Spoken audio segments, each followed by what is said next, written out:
So in our last video, we talked about how to calculate a debt ratio and ultimately what it looks like when you reduce an income down to what a housing allowance would be. On that example, we had determined based on this person's $100,000 a year salary, after we took out their consumer expenses, we were left with a $2,950 a month housing allowance. So in this video, I want to get into how you break that back into how much you can borrow and what kind of purchase price you might qualify for. So let's start right from the top and take that payment into consideration. So $2,950 a month is the housing allowance we have to work with. Now, when we talk about housing allowance, there's a couple of things that go into a monthly payment when you have a mortgage. Now, I can tell you that some of these components you might be able to not include, but they're still included for qualification purposes. So the first thing you're going to have in your monthly payment is principal and interest. That'll be based on how much money you borrow and the rate you borrow it at. You'll also have property taxes, and you'll also have homeowners insurance, as well as, if applicable, mortgage insurance, also known as PMI, and also, if applicable, counted in your qualification would be HOA fees.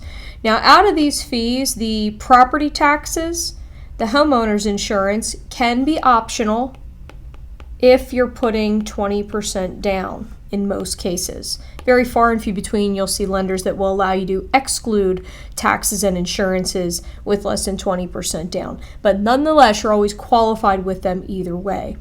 Mortgage insurance, again, is an if applicable. So if you're doing less than 20% down, there could be monthly mortgage insurance unless you're doing some kind of buyout.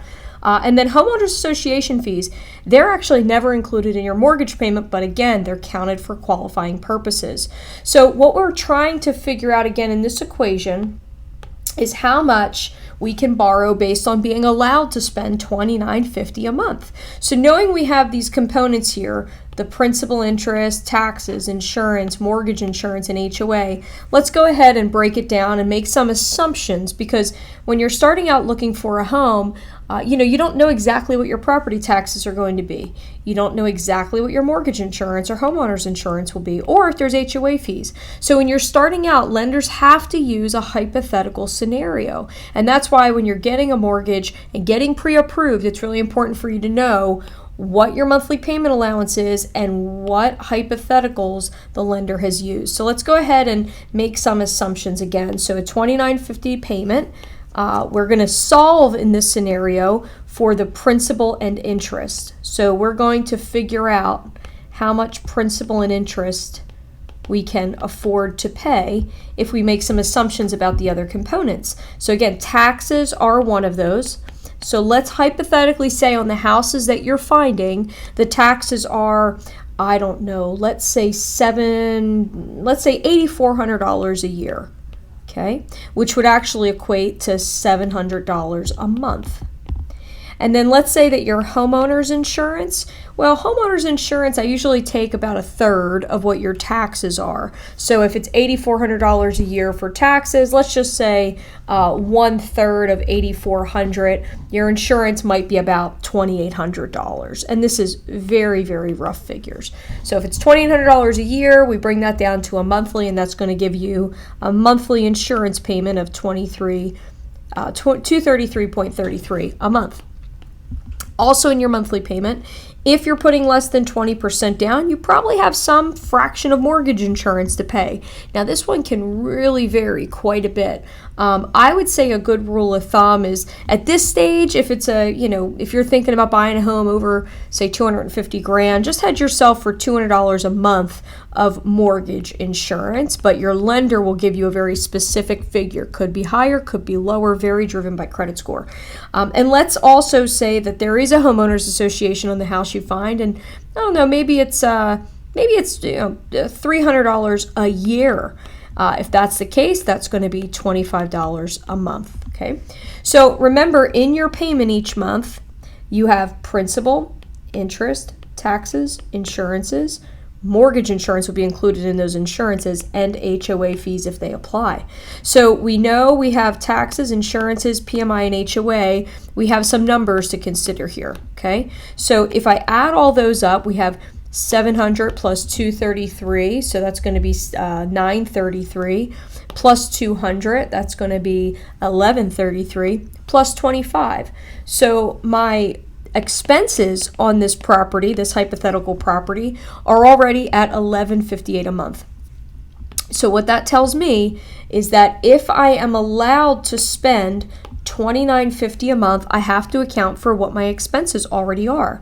So $29.50 take away $11.58. So let's go ahead and do that math. $29.50 take away $11.58.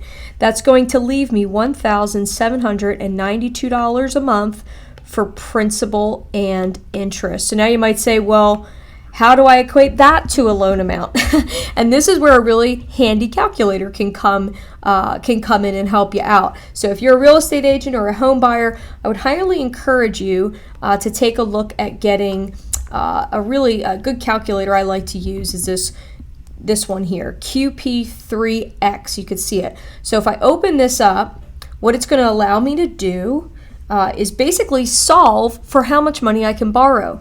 So in my example just a moment ago, I was allowed to have $1,792 of a payment each month for principal and interest. So if I plug in the $1,792 and I press the little PMT button there, that's going to represent principal and interest. So if my principal and interest is $1,792, and let's say I want to do a 30-year term, press the term button, and let's just say the interest rates today are 6.25%. That's my interest. So right now I have plugged in what my payment is, what my term is, and what my interest rate is. So now, without pushing any more numbers, I can just press that button that says loan amount, and it's going to solve for how much money I can borrow.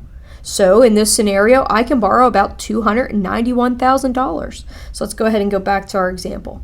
So in this case, my $1,792 equals about $291,000 of a loan amount. Okay, so now you again might still wonder, what does that mean for purchase price? Well, technically, if you're putting $20,000 down, let's say, that would mean that your $291 loan amount plus $20K of a down payment give you a purchase price of $311, right?